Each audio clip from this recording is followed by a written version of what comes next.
छात्र जीवन से उनको लगता था। जब मैं एमए में पढ़ रहा था उसी विश्वविद्यालय में जहाँ से वो पढ़ चुके थे, 10 साल पढ़ने, करीब 10 साल उससे पढ़ रहे, तो उनके सहपाठी एक दो ऐसे लोग भी हैं जो 10 साल की उम्र के बावजूद मेरे मित्र भी हो गए।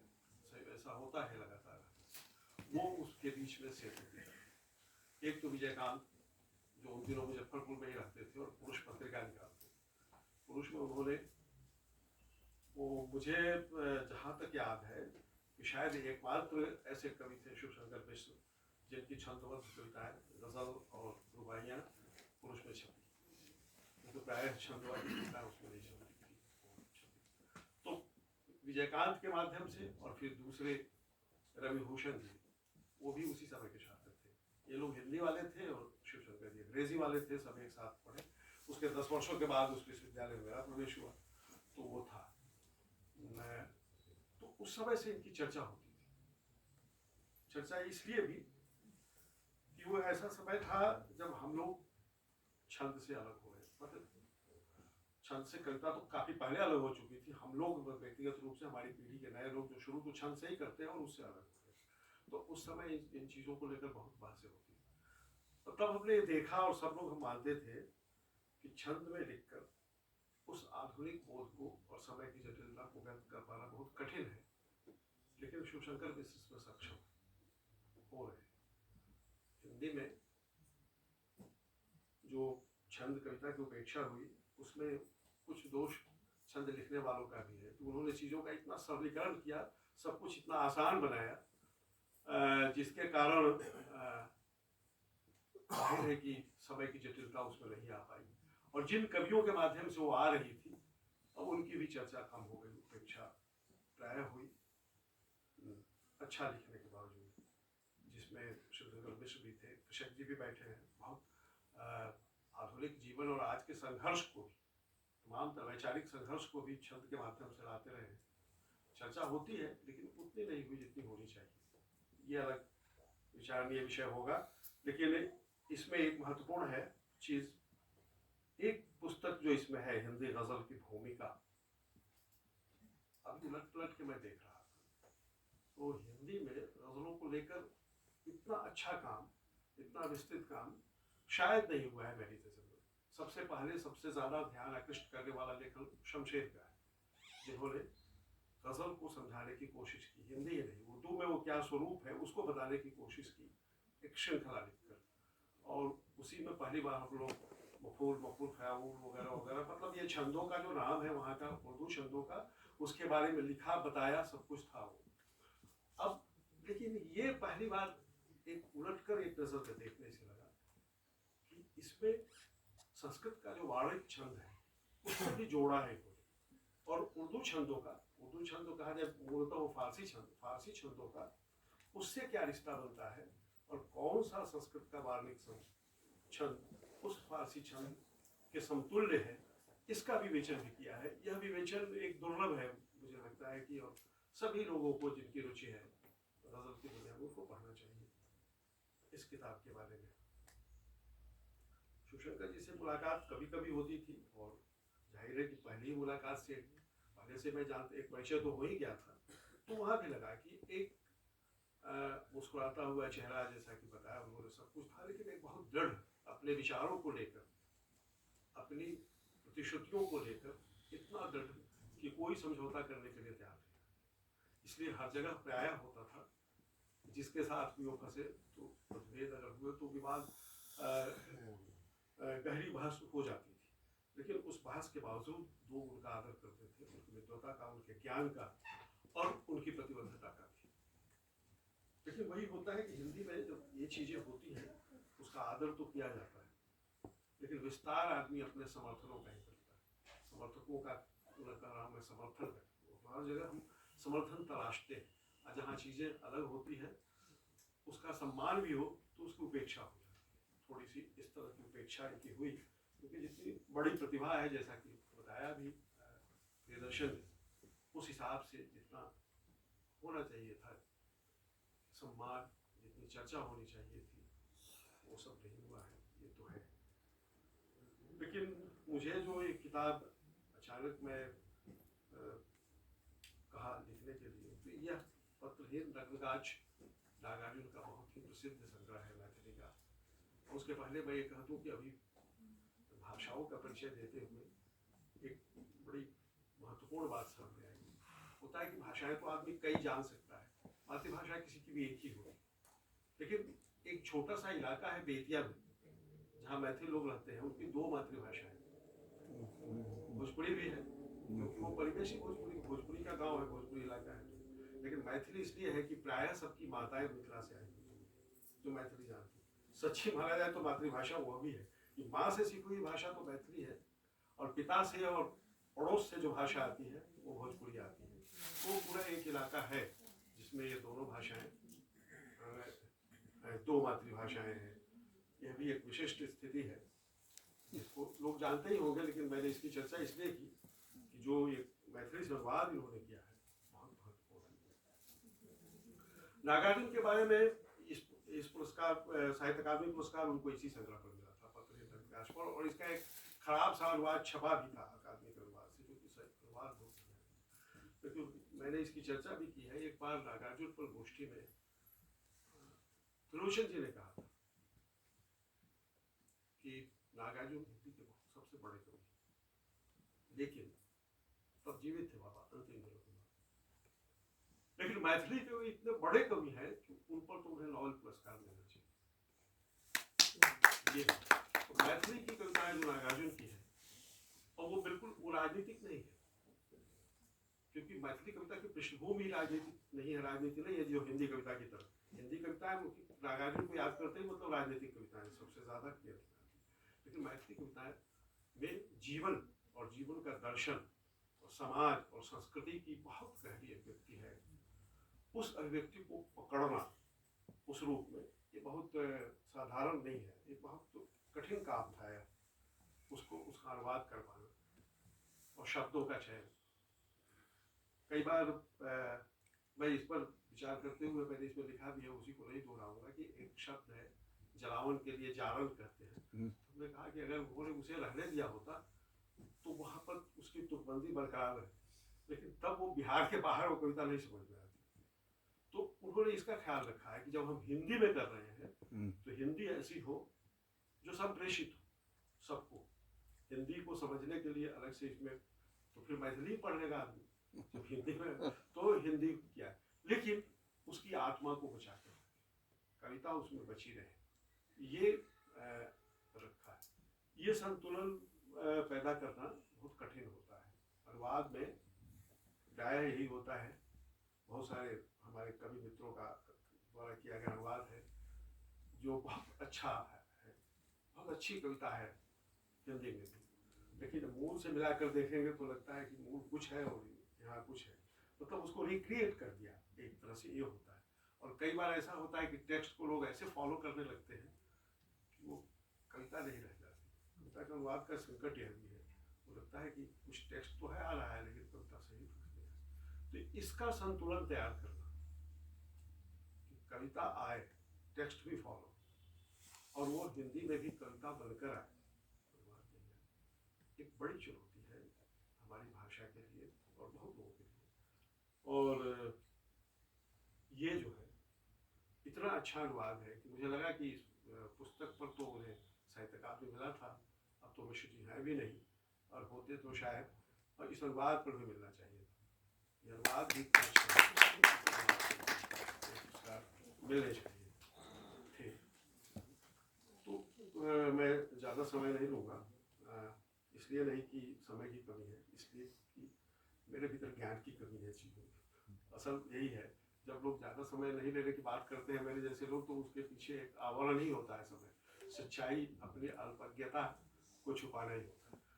लेकिन दो तीन बातें जिसके सूत्र में चर्चा की उसी पर और कहना चाहूँगा कि कई बार उनसे मिलने का मौका मिला है, और ऐसी ऐसी जगहों में जैसे शादी ब्याह का है जहाँ बहुत और उनके हमारे मित्र जो थे विजयकांत, तो वो उनका जो मदिरा प्रेम है वो कई बार विस्फोटक बन जाता है। तो वहाँ मिश्र जी अगर होते थे तो हम सब लोगों को राहत मिलती थी, क्योंकि उनको नियंत्रित वही कर सकते थे। वो इतने गंभीर थे, इन चीज़ रहते थे, और इतने सजग कि फिर वो जब हस्तक्षेप करते थे तो विजयकांत जैसे लोग भी शांत हो जाते। ये हमने व्यक्तिगत रूप से देखा है। और हमेशा ही ये नारियल की तरह का जीवन की पूरी मतलब एक है भीतर काफी तरल है, सब कुछ है, लेकिन ऊपर से बहुत कठोर। तो वैसा भी नहीं था उनका कुछ उलट जैसा था कि ऊपर से भी वो बहुत तरल, बहुत मुस्कुराते हुए दिखाई देते थे, लेकिन जहाँ उनकी वैचारिकी का प्रश्न आता, जहाँ सिद्धांत की बात होती थी, वहाँ इतने कठोर होते थे कि हमने देखा है कि उनके समय में भी हम लोग चाहते थे कि किताबें छप जाए, किताबें आ जाए, लेकिन हिंदी में किताबें कैसे आती हैं और क्या है वो सब आप सब लोग जानते हैं कि हिंदी की दशा है। और उसमें वो कभी भी कोई कॉम्प्रोमाइज़ करने के लिए तैयार नहीं थे। नहीं, मैं नहीं करूँगा, मैं नहीं करूँगा। तो हम लोग कुछ कर नहीं पाते थे क्योंकि हिंदी में दो ही तरह की चीज़ें चलती हैं। यहाँ तो कोई ये नहीं होता। जो भी तथाकथित हिंदी की प्रकाशन में संपादक होते हैं वो अंततः एक बढ़िया प्रूफ रीडर ही होते हैं। कृष्ण जी देख चुके, सारा निर्णय मालिक लेता है और मालिक बाजार के आधार पर, गुणवत्ता के आधार पर, हिंदी में गुणवत्ता के मूल्यांकन की कोई परंपरा, थोड़ा बहुत अगर कुछ किताबें कहीं दी जाती है मूल्यांकन के लिए राजकमल वगैरह, उसको छोड़ दे तो और कहीं कोई परंपरा नहीं है। तो गुणवत्ता के आधार पर तो कोई छापता नहीं है। छापता इस आधार पर है कि बाजार में आपकी कीमत क्या है, और बाजार में आपकी कीमत है तो आपकी किताब छपेगी, और नहीं तो आप कीमत देकर किताब छपवाइए। तो ये जो विडंबनापूर्ण स्थिति हिंदी की बनी हुई थी, इसके एकदम विरुद्ध थे वो। और उन किताबों के नहीं छपने का एक बहुत बड़ा कारण यह भी रहा होगा। एक आध बार तो हमसे बातचीत हुई तो उन्होंने कहा था कि मैं कोई समझौता नहीं करूँगा। तो और हम लोग भी किसी प्रकाशक को उनके समय में अरुणिमा से तो मेरा परिचय भी नहीं था, संयोग से कोई कार्यक्रम में इनके संस्थान में वो भी उन्हीं के कारण गया था तो परिचय हुआ था, और बाद में जब दूसरी बार गया था मैं तो और ज़्यादा, लेकिन मैं उनसे परिचय था, बातचीत उनसे ही होती थी प्रकाशन की समस्याओं पर। तो ये वो नहीं हो पाया सब कुछ, लेकिन हम सबसे ज़्यादा बधाई देना चाहते हैं कि उनके बाद उनके बच्चों ने, बिटिया ने और भी पुत्र ने भी शायद इसमें कोई सहयोग किया होगा, मुझे मालूम नहीं है किसने किया, लेकिन इन लोगों ने अपने प्रयत्न से ये किताबें छपवाई और एक साथ 6 किताबें आई हैं। तो यहाँ से शुरुआत होगी, यहाँ से फिर इसकी चर्चा की शुरुआत होगी, क्योंकि इसमें कुछ ऐसी किताबें हैं, अभी तो किताबें हम लोग सामने आई नहीं, इस एक के अलावा तो बाकी पढ़ भी नहीं पाए, लेकिन जो झलक देख कर भी लग रहा है कि कुछ ऐसी किताबें हैं जिनका एक अलग महत्व बनेगा, हिंदी में है। और कई बार ऐसा हो जाता है कुछ लोगों के जीवन में, कुछ किताबें ऐसी होती हैं जो बहुत अच्छी किताब मानी जाएगी। जैसे हमने हमारे मित्र अरुण प्रकाश का भी हुआ, उनकी एक सबसे अच्छी किताब जिसकी बहुत चर्चा होनी चाहिए थी, लेकिन उनके जीवन में वो पूरी नहीं हो पाई, ठीक से नहीं हो पाया, उसकी प्रूफ भी नहीं पढ़ा जा पाया, आखिरी हिस्सा उन्होंने बोल कर लिखवाया, तो उसमें कई मुश्किलें रही, लेकिन वो निधन के बाद ये हुआ, ऐसा होता है। तो लेकिन उस पर बहुत ध्यान नहीं दिया गया जितना ध्यान, लेकिन इन पर मुझे लगता है कि बच्चों की तरफ से आया है 6 किताबें। तो इन 6 किताबों के साथ जो हमारी स्मृति में चले गए हैं शिवशंकर मिश्र, वो फिर से अपनी अक्षर देह में प्रकट होंगे, और इस अक्षर में, इन किताबों में, इसमें लिखी चीज़ों में उनकी देह की भी उपस्थिति है, एक सदैव उपस्थिति रहेगी, और हम उसी आंदोलन की चर्चा करेंगे आगे विस्तार से जरूर। और बहुत सारे आप सब लोग बैठे हैं, सब लोग को चाहूँगा कि सब लोग पढ़ें और देखें और इसकी चर्चा करें। बस इसी के साथ, निष्ठा के साथ मैं एक बार उनकी स्मृति कहना बहुत अजीब लगता है एक लेखक के बारे में, लेकिन कहना पड़ता है कि शायद किसी और, हम अपनी भाषा में कुछ शब्द नहीं बना पाए, स्मृति और उपस्थिति के बीच में कोई और शब्द होना चाहिए। याद है हाँ, उससे भी नहीं बनता, नहीं हो पाता है। तो उसकी स्मृति को नमन करते हैं। हालांकि वो स्मृति इतना सदैव है, वो अब अक्षर देह में उपस्थित है, जैसा कि मैं पहले कह चुका, तो उनकी उस उपस्थिति को भी नमन करते हैं। और आगे एक बार फिर से उनका लेखन प्रासंगिक बनकर हमारे बीच उपस्थित होगा और लंबे समय तक उसके फिर नए मूल्यांकन की शुरुआत भी उसके बाद होगी। इस उम्मीद के साथ आप सबको बहुत बहुत धन्यवाद। और सबसे ज़्यादा इस पुस्तक के प्रकाशन में योगदान करने वाले सभी लोगों को, जिन लोगों का है मैं नाम किसी का नहीं ले रहा हूँ, सबको बहुत बहुत धन्यवाद। प्रकाशकों का भी, प्रकाशक ने भी अगर आगे बढ़कर कुछ किया है, इसमें कुसुमलता जी बैठी हैं, तो इनको भी सबको नमस्कार।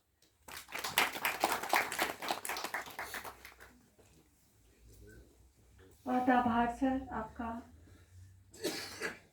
सचमुच प्रकाशन की स्थितियां तो कुछ जैसा सर ने बताया बहुत ही मुश्किल है, लेकिन सौभाग्य रहा मेरा कि सारे काम बहुत ज़्यादा बिना परेशान हुए सारे काम बनते चले गए। शायद ऊपर से पापा का, डॉक्टर शिवशंकर मिश्र जी का आशीर्वाद बना रहा होगा कि ये सारी किताबें एक साथ 6 किताबें निकल आई और आज हमारे समक्ष हैं।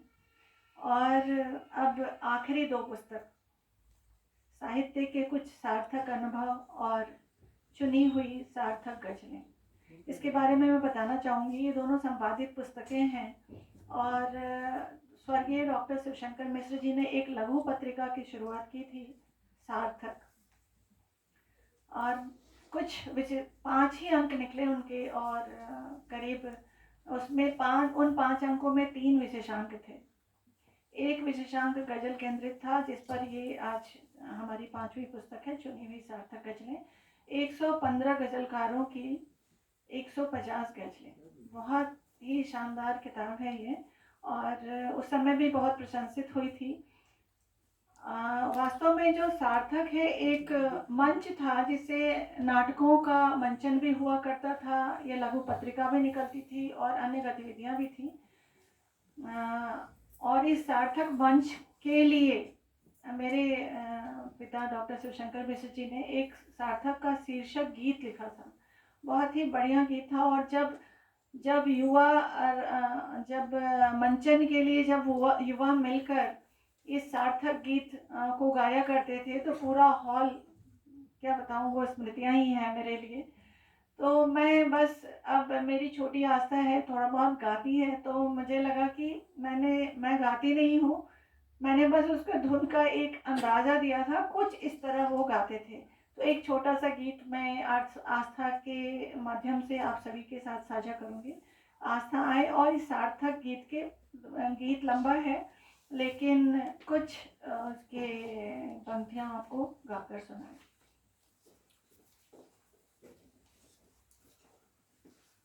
आप सभी बड़ों को मेरा नमस्कार। बचपन से मेरा नाना जी के साथ लगाव काफ़ी ज़्यादा था। उन्होंने मुझे हमेशा हर चीज़ में बहुत मोटिवेट किया है। आज मैं इसे अपना सौभाग्य समझती हूँ कि आज उनकी रचनाओं के द्वारा मैं उन्हें श्रद्धांजलि दे पा रही हूँ।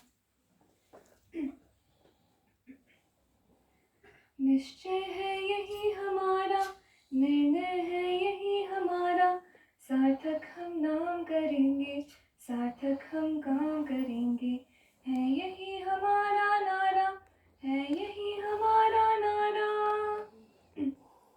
हम तूफानों से खेले, ज्वालाएं सब पी जाए, हम पारस ऐसे अनुपम, मुर्दे छूकर जी जाए।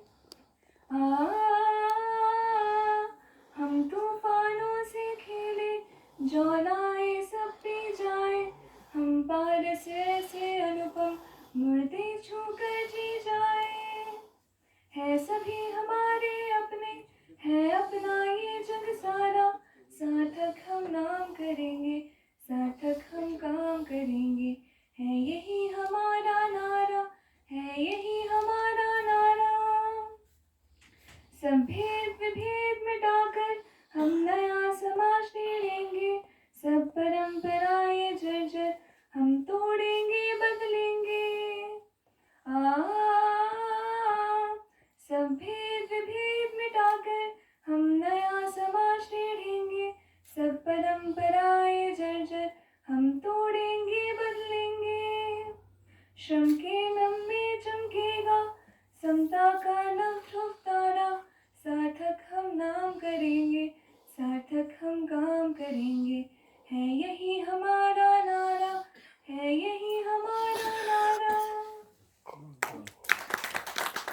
बच्चे 10 युवा बच्चे इस गाने को मिलकर एक शानदार मंच से जब गाते होंगे तो क्या नज़ारा होता होगा। बहुत ही अच्छा गीत। और अब आखिरी जो 2 पुस्तक है चुनी हुई सार्थक गज़लें का विमोचन हम करेंगे।